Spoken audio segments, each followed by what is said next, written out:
Hydrocarbon के नाम से अध्याय। ठीक है जी। तो अपने कक्षा 10वीं में हाइड्रोकार्बन का कुछ पार्ट यहाँ पर है। ठीक है कि नहीं। तो उसको अपन देखते हैं। तो सबसे पहले शुरुआत करते हैं कि हाइड्रोकार्बन क्या होता है। आप लोग बहुत अच्छे से समझना, क्योंकि ये 10वीं क्लास है और 10वीं क्लास में जितना हाइड्रोकार्बन के बारे में जानकारियां हैं ये आपको पूरी की पूरी 11वीं क्लास में काम पढ़ने वाली है। और 11वीं के बाद आप लोगों को आगे जब भी आप भी पढ़ाई करेंगे केमिस्ट्री को लेकर तो आपको ये चीजें वहां मिलनी चाहिए। ठीक है कि नहीं। तो सबसे पहले हमारा जो टॉपिक है वो है हाइड्रोकार्बन। तो सबसे पहला सवाल उठता है कि हाइड्रोकार्बन क्या होते हैं। तो हाइड्रोकार्बन जैसे नाम से ही स्पष्ट है कि हाइड्रोकार्बन दो चीजों से मिलकर के बना हुआ। हाई का मतलब हो जाएगा, हाइड्रो का मतलब हो जाएगा हाइड्रोजन, और कार्बन का मतलब हो जाएगा कार्बन। तो अपन लिख सकते हैं एक प्रकार से सिंपल परिभाषा में इसको लिख सकते हैं कि केवल हाइड्रोजन एवं कार्बन के यौगिक क्या कहलाते हैं, हाइड्रोकार्बन यौगिक कहलाते हैं। क्या कहलाते हैं, जैसे अगर उनके कोई सिंपल नाम देखे तो एक हाइड्रोकार्बन ये हो जाएगा, और जो चार जो हाइड्रोजन है इनसे मिलकर हमने एक यौगिक का निर्माण कर लिया। तो इससे ये CH4 जो होगा वो क्या हो जाएगा, हाइड्रोकार्बन यौगिक हो जाएगा। ऐसे क्या हो जाएगा, C2H4 जो हो जाएगा वो क्या हो जाएगा, हाइड्रोकार्बन यौगिक हो जाएगा। ठीक है कि नहीं। अब ये जो हाइड्रोकार्बन है ना, इसको हमने मुख्य रूप से दो भागों में पहले बांट के रखा। कितने भागों में, दो भागों में। पहला जो भाग है उसको हमने बांटे हैं संतृत्व हाइड्रोकार्बन। किसमें बांटे बेटा, और दूसरा बांटे हैं असंतृत्व हाइड्रोकार्बन। ठीक है, किस किस में बांटे हैं, संतृत्व हाइड्रोकार्बन और असंतृत्व। अब याद रखना, इसको संतृत्व को भी उनने एक भाग में डिवाइड करा और उसको बोला हमने एल्केन। किसमें बोला बेटा, एल्केन में बोला। और असंतृत्व को दो भागों में बांटा, जिसमें उसमें पहले वाले को नाम है एल्कीन और दूसरे वाले का नाम है एल्काइन। समझ में आया ना। आप देखो चीजों को ऐसे समझना, कोई बड़ी चीजें नहीं है इनमें ना। नाम में कंफ्यूज हो जाता है, एल्कीन किसको बोले एल्काइन किसको बोले, ये कंफ्यूज कर देते हैं। तो याद रखना, एल्केन पहले क्या हो जाएगा, दूसरा एल्कीन क्या हो जाएगा, तीसरा हो जाएगा एल्काइन। समझ रहे हो बेटा। ये जो एल्केन है ना, ये भी दो शब्दों से मिलके बना। कितने शब्दों से मिलके बना, दो शब्द में। पहला शब्द है एल, क्या हो जाएगा बेटा, और दूसरा हो जाएगा एन। तो क्या हो जाएगा, एल्केन। एल्केन हो जाएगा ये। तो एल्क का मतलब होता है कार्बन। एल्क का मतलब क्या होता है, कार्बन। और एंस का मतलब होता है एकल बंध। क्या होता है, एकल बंध का मतलब है कार्बन कार्बन से एक बंध के द्वारा जुड़ा रहेगा। कार्बन किसके द्वारा जुड़ा रहेगा, कार्बन से एकल बंध के द्वारा जुड़ा रहेगा। फिर अब भी मैं आपको बताता हूँ एकल बंध क्या होता है और द्विबंध क्या होते हैं और त्रिबंध क्या होते हैं। ठीक है कि नहीं। अब आ जाए अपन एल्कीन में। तो एल्कीन में पहले एल्क का मतलब क्या होता है, कार्बन। और एन का मतलब क्या हो जाएगा, जैसे ही एल्काइन में एल्क का मतलब क्या हो जाएगा, कार्बन, और एन का मतलब क्या हो जाएगा, त्रिबंध। समझ में आया कि नहीं आया बेटा। अब इसी में देखेंगे अपन इनके एग्जाम्पल। तो मान लिया भैया मैंने पहला एग्जाम ले लिया CH4। CH4 का मतलब क्या है, C बीच में बैठे रहेगा और चार हाइड्रोजन उसके चार बाहों से ऐसे जुड़े रहेंगे। तो अपन ने भैया इसको जोड़ दिए। समझ में आया कि नहीं आया। अब यहाँ पर कौन सा आबंध लिखा हुआ, तो मतलब कार्बन कार्बन के बीच में कितने आबंध रहेंगे, दो। तो जो कार्बन कार्बन दो आबंध से जुड़े रहेंगे उसको अपन क्या बोलेंगे, एल्कीन। तो भाई एल्कीन की परिभाषा भी हो गई है। कार्बन कार्बन के बीच में डबल बॉन्ड होता है या द्वि आबंध होता है तो उसको अपन क्या बोलते हैं, एल्कीन। ऐसे ही जाएगा, कार्बन कार्बन के बीच में ट्रिपल बॉन्ड होता तो या त्रि आबंध होता तो इसको क्या बोलते हैं अपन, एल्काइन बोलते हैं। समझ में आया कि नहीं। इसके सामान्य सूत्र की मतलब सामान्य नाम की बात करें तो क्या हो जाएगा, C2H4। ये हो जाएगा C2H4। अब मैं आपको ना ये नाम भी याद नहीं करवाऊंगा, आपको मैं कुछ ऐसे फॉर्मूला ऐसे ट्रिक बता दूंगा तो आपको ये नाम भी याद करने की जरूरत नहीं है। आप उनमें रखो और डायरेक्टली आंसर लेके जाओ। तो आपको पहचानना है, आगे चलना है, लेकिन अभी इतनी चीज हमको देखना है। तो हाइड्रोकार्बन समझ में आया। हाइड्रोकार्बन किसको बोलेंगे बेटा, द्विकार्बनिक यौगिक जिनमें हाइड्रोजन और जिसमें हाइड्रोजन और कार्बन मतलब कार्बन उपस्थित होते हैं। समझ में आया कि नहीं। अब बात हमारे पास ऐसी आई कि भाई अपन ने बात करी कि उन्होंने कहा, मैंने आपके सामने यूज करा कार्बनिक यौगिक। क्या यूज करा मैंने, कार्बनिक यौगिक। मतलब कार्बनिक यौगिक का मतलब है जिसमें मुख्य रूप से कार्बन उपस्थित रहे। क्या उपस्थित रहे बेटा, कार्बन उपस्थित रहे। आज क्या है, मैंने आपको बताया था, आज से कितने साल पहले, कुछ हजारों लाखों वर्षों पहले हमारी पृथ्वी में क्या हुई थी, उथल पुथल हुई। क्या हुई थी? उथल पुथल होने के चक्कर में हुआ ये कि हमारे जो बड़े बड़े पहाड़ थे वो जमीन के अंदर धंस गए। समझ में आया कि नहीं? जहां बड़े बड़े क्या थे, मैदान थे, वो मैदान पहाड़ों में बदल गए। कैसे बदल गए पहाड़ों में? कि भैया जमीन बिल्कुल उथल पुथल हुई तो दो पहाड़ ऐसे, दो जमीन ऐसी आपस में ऐसे आई, ऐसे टकराई, उन्हें ऐसे करके पहाड़ का रूप धारण कर लिया। समझ में आया कि नहीं आया? तो जहां पर मैदान था वहां पहाड़ बन गए, और जहां पर पहाड़ थे तो पहाड़ धरती के अंदर धंस गए तो मैदान बन गए। समझ में आया कि नहीं आया? ऐसा हुआ। और जो समुद्र वाला एरिया था उसमें समुद्र में जीव जंतु वगैरह रहते थे। अब वो जीव जंतु मर गए, और मरने के बाद पानी की सतह में जाके नीचे बैठ गए। अब नीचे बैठ गए तो उनका अपघटन हो गया। क्या हो गया? जैसे ही अपघटन हुआ भैया, वो अब इतने समुद्र विशाल है, पृथ्वी के 4 हिस्सा में अगर बांटे तो 1 हिस्से में हम रह रहे हैं, 3 हिस्से में समुद्र है। अब समुद्र के जीव जंतु इतने सारे जब खत्म हुए होंगे तो ये पृथ्वी के अंदर नीचे जाके तल में बैठे होंगे। जब तल में बैठे होंगे तो ये प्रक्रिया बहुत धीमी, करोड़ों हजारों साल चली, और वो धीरे धीरे गल के, सड़ के, और नीचे नीचे ऐसा करके इकट्ठा होके एक जगह पर इकट्ठे होते गए। तो उसी को नाम दिया उनने पेट्रोलियम। क्या नाम दिया? तो अपन बोलते हैं, उन्होंने कहा समुद्र से, उन्होंने कहा पेट्रोलियम निकालते, उन्होंने कहा समुद्र में तेल के कुएं होते हैं। तो तेल के कुएं का मतलब क्या है? कि जो जलीय जीव खत्म हुए थे वो पृथ्वी की सतह में, मतलब समुद्र की सतह में नीचे जाके बैठ गए, और कुछ समय के बाद, मतलब मंद अभिक्रिया हुई थी, बहुत हजारों लाखों साल लग गया, और वो काय में कन्वर्ट हो गए?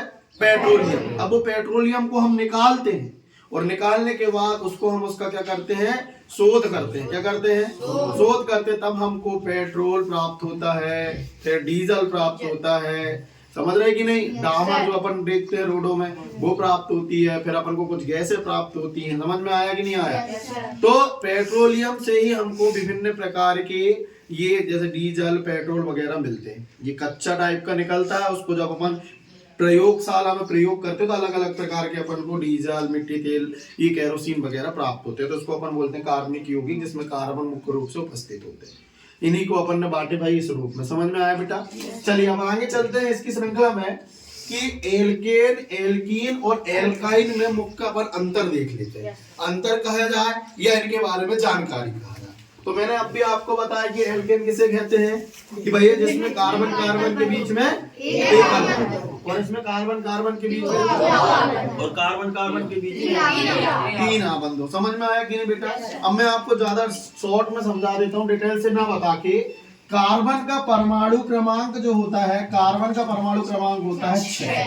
कार्बन का परमाणु क्रमांक कितना होता है? 6। तो पहली कंडीशन ये है कि पहले जो कक्षक होते हैं वो हमारे 4 प्रकार के हो जाएंगे, एस, पी, डी और एफ। तो पहले कक्षक में 2 इलेक्ट्रॉन प्रवेश करते हैं, बाकी बचे वाले किस में करते हैं? पी में। समझ में आया कि नहीं? बाकी बचे वाले किस में करेंगे? पी में। आपने पढ़े कि नहीं पढ़े बेटा? तो अब मैं अगर इस कार्बन के 2 परमाणुओं को एस में डाल दूं तो यहाँ पर बचेंगे कितने? 4 बचेंगे। कितने बचेंगे? 4। अब जो दूसरे में कितने चले जाएंगे? यहाँ पर 4। अब जबकि यहाँ होने कितने थे? 8। मतलब इसके पास 4 और संयोजकता करने के लिए ये अपने बंधों को कैसे रखता है? खाली रखता है। कैसे रखता है? तो कार्बन को अगर मैं ऐसे करके बनाऊं संरचना, तो इसकी 4 हाथ ऐसे निकल जाएंगे। ये 4 हाथ निकलने का मतलब ये है कि ये 4 लोगों से अपनी संयोजकता कर सकता है। क्या कर सकता है? मतलब 4 लोगों के साथ सहयोग करके कोई यौगिक बना सकता है। जैसे कि मैं बात करूं, यहाँ मैंने 4 कार्बन इसके साथ ऐसे करके जोड़ दिया, तो कार्बन कितना है? कार्बन कितने हैं? और हाइड्रोजन कितने हैं?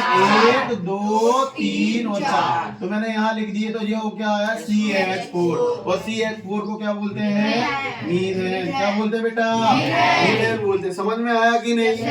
अब ये 4 ही जोड़ेगा। क्यों जोड़ेगा 4? क्योंकि इसकी संयोजकता कितनी है? तो अंतिम कक्षा में इसके जितने भी इलेक्ट्रॉन बच जाएं, समझ रहे हो कि नहीं, उसी को क्या बोलते हैं? इसकी संयोजकता। क्या बोलते हैं? आया समझ में? संयोजकता का मतलब 4 लोगों से सहयोग कर सकता है। समझ में आया? अब इसी में एक और प्रश्न क्लियर होता है कि कार्बन और हाइड्रोजन के मध्य में ये जो मैंने सिंगल लाइन खींचा हूं, एक एक, इसको अपन ने सिंगल बॉन्ड तो बोल दिए, लेकिन इसको और क्या बोल सकते हैं? इसको बोलते हैं सहसंयोजक आबंध। किस क्या बोलते हैं? सहसंयोजक आबंध का मतलब ये है कि इसको अपने 4 इलेक्ट्रॉन, अपने 4 और मिला के 8 पूरा करना था। ऐसे हाइड्रोजन के पास 1 होता है, तो पहले नंबर में 1 होने के चक्कर में एक और 1 लेने की कोशिश करेगा हाइड्रोजन, तो 1 इसको जरूरत है और 4 इसको जरूरत है, तो ये 1 अपने दान कर देगा और ये कार्बन भी अपना 1 इसको देगा। ऐसा ही ये सब अपने 4 इसको देगा, तो 4 ये इसको देंगे, तो 4 की कमी इसके पास थी, तो 4 दूनी 8 हाइड्रोजन कार्बन के पास हो जाएंगे और 1 इसके पास पहले था और 1 इसने और दे दिया, दोनों ने साझेदारी कर ली, तो 2 इसके पास हो गए। तो इस प्रकार से इनके बीच में ये बॉन्ड बन गया। अब यहाँ पर जैसे दूसरे में समझते हैं कि देखो यहाँ पर मैंने डबल बॉन्ड के साथ कार्बन को डबल बॉन्ड के साथ ऐसे करके जोड़ दिया कि नहीं। अब बताओ 2 के साथ दोनों जोड़ गए, कितनी की जरूरत और है? बताओ, कोशिश करो बोलने की। 2 की और जरूरत है ना, तो मतलब 2 हाइड्रोजन और जोड़ सकता है वो, यहाँ पर 2 तो इसके साथ जोड़ चुका है, ऐसे ही ये भी 2 इसके साथ जोड़ सकता है। समझ में? ऐसे ही देखो कार्बन के बीच में कौन सा बॉन्ड है? अब यहाँ पर मैंने हाइड्रोजन को जोड़ सकता हूँ, कितने जोड़ सकता हूँ? हाँ, कितने जोड़ सकते हैं? 1 जोड़ सकते हैं, क्योंकि 3 तो ऑलरेडी ये वाले कार्बन के साथ जोड़ सकता है। ऐसे ये भी कितने जोड़ सकता है? 1। तो समझ में आया? ये होता है 1 2 3 का काम, है ना। चलो आगे बढ़ते हैं एल्केन के बारे में। किसके बारे में बेटा? एल्केन, एल्काइन, वो एल्केन, एल्कीन और एल्काइन के बारे में। समझ में आया कि नहीं? ये मुख्य रूप से अपन को जानना है। अब देखिए बेटा, इसको याद रखने का तो आपको धीरे धीरे जैसे बड़े क्लास में पहुंचते जाओगे, इनको याद करने की जरूरत पड़ती नहीं है, ऑटोमेटिकली याद हो जाता है। लेकिन अभी हम छोटी क्लास में हैं, तो हमको याद करने में ज्यादा दिक्कत ना जाए, तो इसके लिए हम एक सूत्र का यूज करेंगे एल्केन के लिए, और ये सूत्र होता है CnH2n+2। अगर मैं n का मान 1 रख दूं, n का मान क्या रख दें? 1 रख दें, तो n का मान यहाँ रखेंगे तो C बना जाएगा। वन को लिखते नहीं, इसलिए मैंने C अकेला लिख दिया। ठीक है, चलिए H जैसे का तैसा लिख दिए। 2 n का मान 1 रख रहे हैं, 2 दूनी 4 और 4 में 2 जोड़े तो कितना, सॉरी कितना, 1 रख रहा है, तो 2 1 और 2 जोड़े तो कितना है? 4। तो अपना एक प्रकार से अपन को CH4 CH4 को कैसे बना सकते हैं? बीच में कार्बन रख दो और 4 तो हाइड्रोजन जोड़ दो। समझ में आया? आगे चलते हैं, आगे उसका n का मान 2 रख देते, तो यहाँ 2 रखेंगे तो C2 आ जाएगा, यहाँ 2 रखेंगे तो 2 दूनी 4 6 आ जाएगा, तो कितने हो जाएंगे? C2H। दोनों कार्बन को ऐसे सिंगल बॉन्ड के साथ जोड़ दो। अब एक बात बताओ, 2 कार्बन को जोड़ रहे हो, कार्बन के बीच में, अब बताओ जो 3 तो हाइड्रोजन जोड़ने के लिए तैयार है कि नहीं? एक तो दोनों जोड़ चुके हैं, तो एक यहाँ जुड़ जाएगा, एक यहाँ जुड़ जाएगा, एक यहाँ जुड़ जाएगा, एक यहाँ जुड़ जाएगा, तो 1 हाइड्रोजन 2 3 4 5 6। देखो आया कि नहीं? 2 कार्बन मतलब C2 और 6 हाइड्रोजन। समझ में आया? ऐसा ही अगले अगर देखें अपन तीसरा नंबर की, तो तीसरे नंबर में भी अगर मैं H का मान क्या, C का मान क्या रख दें? 3 रख दें, तो H का क्या आ जाएगा? I। तो यहाँ पर रख के देख लो, 3 रख दो तो C3 आ जाएगा, 3 दूनी 6 और 2। समझ में आ रहा है कि नहीं? ऐसा ही अपन इनके मान और निकाल सकते हैं, आगे बिल्कुल निकाल सकते हैं, ऐसे कर सकते हैं। समझ में आया? अगला दूसरा है एल्कीन। अगला क्या हो जाएगा? एल्कीन का सामान्य सूत्र होता है CnH2। क्या होता है? CnH2n। बस लेकिन इसमें एक चीज याद हमको ये रखना है, इसमें हम n का मान 1 नहीं रख सकते। क्या नहीं रख सकते?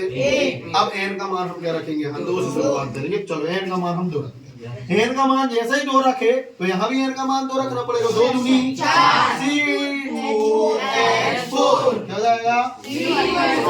अब इसी में देखो, मैं आपको यहीं कुछ चीजें इसकी समझा देता हूँ। यहाँ पर कैसे कि आप देखिए इसको कैसे लिखते हैं, ये C2H4 को C2H4 की कहानी देखिए आप कैसे कर सकते हैं। यहाँ पर देखिए दोनों कार्बन है, तो 2 कार्बन, डबल बॉन्ड की बात चल रही, तो डबल बॉन्ड बना के लिखिए। अब मैं बताओ इसको कितने हाथ कितने होंगे इसके हाथ? कितने हाथ होते? कितने कार्बन के? 4। दोनों तो यहाँ होकर कितने और बचे? 2। मतलब 2 यहाँ पर ये जोड़ने के लिए इससे तैयार है कि नहीं? ऐसे ही जोड़ने के लिए ये भी तैयार रहेगा, तो 1 हाइड्रोजन यहाँ जुड़ जाएगा, 1 यहाँ जुड़ जाएगा, 1 यहाँ जुड़ जाएगा, 1 यहाँ। आया समझ में? अगर मैं इसकी संरचना की बात करूं, तो इसकी संरचना हम ऐसे बना सकते हैं। समझ में आया कि नहीं?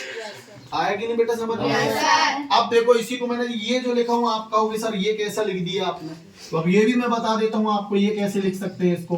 कार्बन कार्बन के बीच में डबल बॉन्ड लगा दिया। कितने हाइड्रोजन की जरूरत है? 2 तो जोड़ दी। कितने की जरूरत है? 2 की। और जरूरत भाई मैं 2 हाइड्रोजन जोड़ देता हूँ। यहाँ पर भी कितने की जरूरत है? 2 की। तो यहाँ भी जोड़ देता हूँ। इसको अपन CH2 डबल बॉन्ड CH2 लिख सकते हैं बेटा। समझ में आया? आगे चलते हैं। अगला उदाहरण 3 रखेंगे तो C3H6, आगे रखेंगे तो C4H8, आगे रखेंगे तो C5H10। ऐसे हमको क्रम मिलते जाएंगे काय के। फिर आगे चलते हैं एल्काइन में। एल्काइन का सामान्य सूत्र होगा एल्केन का उल्टा। एल्केन में यहाँ प्लस होता है तो एल्काइन में यहाँ माइनस हो जाता है। अगर यहाँ भी 1 नहीं रखेंगे, 1 सिर्फ पहले वाले में बस रखेंगे। तो अब यहाँ पर 2 रखते हैं तो C2 हो जाएगा, और यहाँ 2 दूनी 4 और ऋण 2, 4 में से 2 घटाएंगे तो 2 आ जाएगा, तो C2H4 हो जाएगा। अब समझना मेरी बात, ये कैसे आया C2H2, कैसे आया C2H2। कार्बन कितने? 2, इनके बीच में ट्रिपल बॉन्ड की बात चल रही है। तो 2 हाइड्रोजन, 2 हाइड्रोजन है, मतलब भाई कैसे जोड़ेंगे?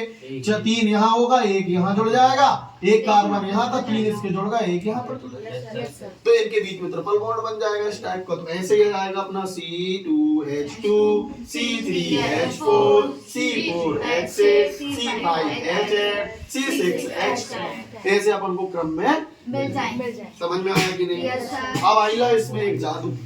जादू मतलब आइला बोलते ना, बोलता नहीं कौन? ऋतिक रोशन बोलते नहीं आइला जादू। तो जादू अब यहाँ देखो, अब जादू क्या है? जादू है इसका CH2 का। कैसे जादू CH2 का? CH4 पहला नंबर में क्या लिखा बताना बेटा? CH4। दूसरे नंबर में C2H6 लिखा है। अब एक बात ध्यान दीजिए, यहाँ पर कार्बन कुछ नहीं है, मतलब क्या है? 1 के बाद क्या आता है? तो 1 के बाद 2 आता, मतलब इनमें अंतर कितने कार्बन का है? 1 कार्बन का। कितने कार्बन का? यहाँ हाइड्रोजन की संख्या कितनी है? 4। यहाँ हाइड्रोजन की संख्या कितनी है? अंतर कितने का? हाँ, तो क्या हो गया? यहाँ के पहले और दूसरे के बीच में अंतर है CH2 का। यहाँ और दूसरे और तीसरे के बीच में भी आप देखोगे तो अंतर CH2 का ही रहेगा। तीसरे चौथे के बीच में भी देखेंगे तो CH2 ही रहेगा। फिर अब आ जाओ एल्कीन में। एल्कीन का पहला शब्द क्या है? C2H4, दूसरा है C2H6। पहले और पहले के बीच में 1 और 2 और 4 में जाएगा 2। इसमें भी CH2 CH2 का अंतर। अब आ जाओ एल्काइन में। एल्काइन में देखो 2 3, देखो ये 2 है, ये 1, ये 3 है, तो 2 और 3 के बीच में 1 का, और 2 और 4 के बीच में 2 का। तो इसमें भी CH2 का इसमें क्या है? अंतर है। अब समझना मेरी बात, इसी क्वेश्चन को हम देखेंगे समजातीय श्रेणी के नाम से। समजातीय श्रेणी क्या होती है? समान जाति की श्रेणी। कैसे? ऐसी श्रेणी जिसमें 2 क्रमागत सदस्यों के बाद CH2 का अंतर हो, जैसे समझ में आया कि नहीं आया? अब जी ज्यादा अपन से डिटेल से पढ़ने का अध्याय तो नहीं है, लेकिन इतनी डिटेल्स लेना अपने लिए बहुत इम्पोर्टेंट है, क्योंकि ये अपने टॉपिक में अंदर हैं और इनको अपन जानते हैं। समझ में आया कि नहीं? समझ में आया बेटा? अब समझना मेरी बात, जैसे इसमें पूछ लिया कि समजातीय श्रेणी क्या होती है, तो आज तो ये क्वेश्चन समझ में आ गया। समजातीय श्रेणी वह श्रेणी होती है जिसमें 2 क्रमागत सदस्यों के बीच में CH2 का अंतर होता है। समझ में आया? अब एक क्वेश्चन पूछ लेगा कि भाई इनका बताओ द्रव्यमान का अंतर कितना होता होगा इसका। तो द्रव्यमान का अंतर निकालने के लिए हम C का परमाणु द्रव्यमान कितना होता है बेटा?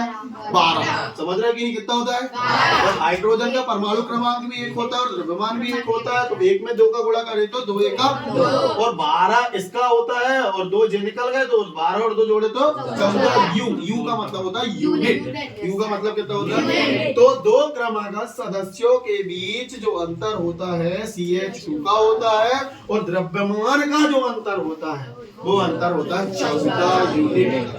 कितना होता है? तो इसी प्रकार अपनी ये चीजें देखो बेटा, आप समझ में आया कि नहीं? आया कि नहीं? अब आप इससे रिलेटेड जो भी क्वेश्चनों को पढ़ेंगे ना, वो ऑटोमेटिकली आपके क्लियर हो जाएंगे। पहले आपके सवाल ये आता है, पहला एक सवाल आता है कि एल्केन समूह के प्रथम चार सदस्यों के नाम लिखिए, उनकी संरचना भी बनाइए। समझ में आया? तो प्रथम सदस्य हो जाएगा मीथेन। अब मीथेन की संरचना कैसे होगी ये देखो। मीथेन को CH4 बोलते हैं, तो इसका सूत्र हो जाएगा CH4। हिंदी में इसका नाम हो जाएगा, सामान्य नाम हो जाएगा मीथेन, और इसका जो संरचना हो जाएगी C कार्बन के साथ 4 हाइड्रोजन जोड़ देना। ऐसे 1 2 3 4, बात खत्म। आपका प्रश्न पेपर में आया था एक बार कि बताइए एल्केन के प्रथम 4 सदस्यों के नाम। समझ में आया कि नहीं आया? तो ये बन जाएंगे आपसे। अगर अब इससे भी रिलेटेड कोई भी क्वेश्चन है ना, तो आप आराम से आसानी से कर लोगे, इतना मैं जानता हूँ। समझ में आया कि नहीं आया? किसी को कोई डाउट तो पूछ लो। नहीं है डाउट? बढ़िया क्लियर है? ठीक।